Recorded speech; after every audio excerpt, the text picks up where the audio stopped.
The Wabash Valley's most watched newscast continues with all you need to know in 10.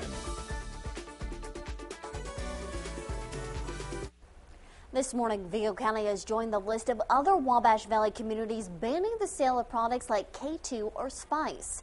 Workers at the J-Spot in Terre Haute spent part of yesterday removing synthetic marijuana like K2 off the shelf. In Vigo County, it's now illegal to sell the products or to smoke them in public. The news of K2 becoming illegal had some customers at the J-Spot turning away as employees tore down K2 advertisements. But even after the ban, store owners say officials will have to be on the lookout for the next product to hit the streets or store shelves. I mean, every time something comes illegal that somebody gets high off of, they'll ban it. It's just a matter of time they'll come out with something else. If you sell or smoke a product like K2 in public, you could face fines up to $1,000 in Vigo County. After more than 20 years, one local pharmacist says he is not providing the flu shot this year. Pharmacist Lynn Hostetler of Lynn's Pharmacy in Brazil says last year's flu frustrations left him with doubts about the vaccines. Hostetler says he's also concerned about the high dosage for seniors this year. That dosage is 4 times greater than normal. He says his issues also stem from the World Health Organization and the CDC's relationship with the vaccine manufacturers. For everybody to be taking it at random and to be mandated by the government or the state or your workplace to take it, I have issues with that. Hostetler says he's received the flu shot only twice in his life, and that was more than 30 years ago. As candidates battle it out for your vote on the November ballot, the deadline to register to vote is getting closer. Now, here are some dates that you need to remember. In Indiana, the deadline to register is October 4th, and in Illinois, you have until October 5th. If you go to our website at WTHI-TV.com, you'll find links to sites in both states that can help you figure out if you're already registered to vote, and if you're not, what you need to do to get registered. And remember, Election Day is Tuesday, November 2nd. Today, you have the chance to learn more about keeping your family safe. The local Homeland Security District is hosting an event for National Preparedness Month. The Indiana Department of Homeland Security Director will speak at this event. You and your family can learn more about emergency kits and how to prepare for disasters. That event is from 10 a.m. until 2 p.m. today at Maryland Community Church on State Road 46 in Terre Haute. And this morning's traffic watch, starting this morning, Holman Street from Brown Avenue to Fruit Ridge will be closed in Terre Haute. Crews will be working on sewer installations and road reconstruction in this area. This closing will continue through November 30th. Now, the Wabash Valley's most watched newscast continues with Storm Team 10's Pamela Gardner.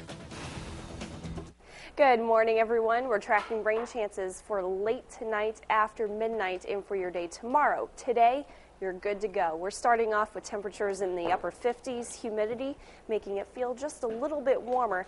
Paris sitting at 56 degrees, Mattoon at 61 degrees, Lagodi at 61. It's a comfortable start to the day under clear skies.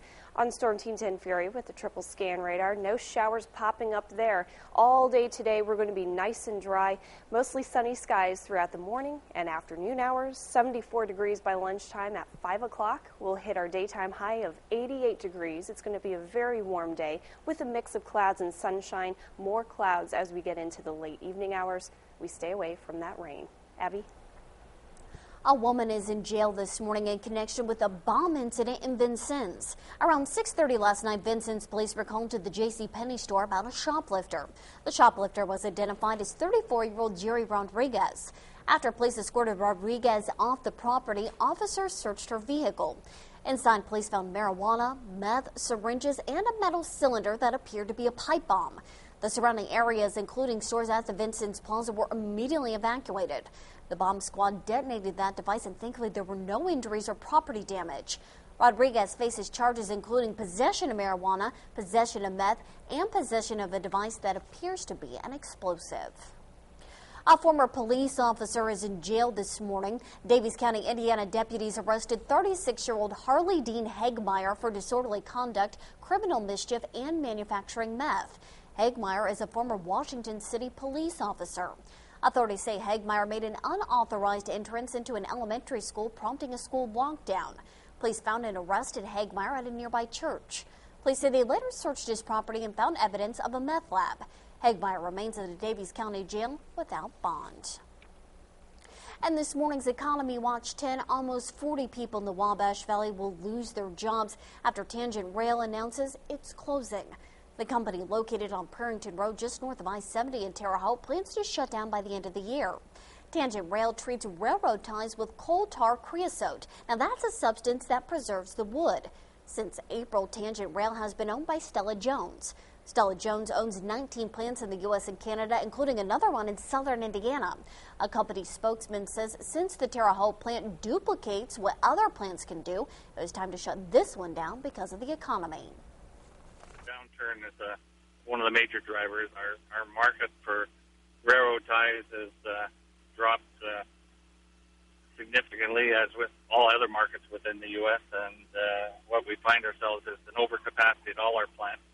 The plant will close in phases, but even with the cleanup of the site, it should all be wrapped up by December 31st. And we're told of the 42 people employed at the plant, 3 people in sales will continue to work in Terre Haute, and many other employees will be offered jobs at other plants. A hotel in Vincennes is no closer to reopening this morning after a court hearing.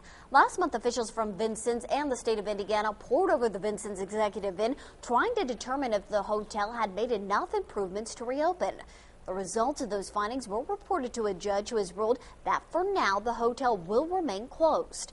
Officials say despite a desire to see the hotel back in operation, safety is the major concern. It sits right at the gateway of our community. There would be nothing better in this world for the city of Vincennes and Knox County in general to have that facility up, running, and looking good. Until we're convinced it's safe, until the Homeland Security people are convinced it's safe, until the judge is convinced it's safe, it will remain sealed to the public. Another hearing on the progress of fixing the reported safety issues at the hotel is set for December 3rd. If you drive through downtown Terre Haute today, you'll probably notice the construction of the new Barnes & Noble store. After a few setbacks early in the project, the Indiana State University Foundation office says the project is on schedule and remains on budget. The ISU Foundation broke ground for its new office and Barnes & Noble bookstore this spring. The second floor of the building will house the ISU Foundation offices. The lower floor will be home to the new university bookstore, and it'll be open to the public. The ISU Foundation definitely supports the progress of downtown Terre Haute, and we're excited to be a part of that transformation. Officials with the ISU Foundation say they'll move into the new building this spring. They say Barnes & Noble will move in just in time for the spring 2011 semester. That'll be cool to see when that is finally open. Yeah, it looks great. Now, how are we with the rain chances today? We are good. No rain for today. We're going to hold off on it until after midnight tonight. But it's going to be very warm, high of 88 degrees, increasing clouds throughout the afternoon hours. Tonight, after midnight, showers, scattered thunderstorms. Tomorrow, those showers and thunderstorms continue with a cool high of 78 degrees. And there's a quick look at your 7-day forecast. Going into the weekend, we clear it out. Alrighty, thanks, Pamela. That's it for News 10 this morning. We'll be back with more news and weather about 20 minutes. Thanks for watching. Have a great Wednesday. This has been the Wabash Valley's most watched newscast, News 10, leading the way. For local news 24 hours a day, visit WTHI-TV.com.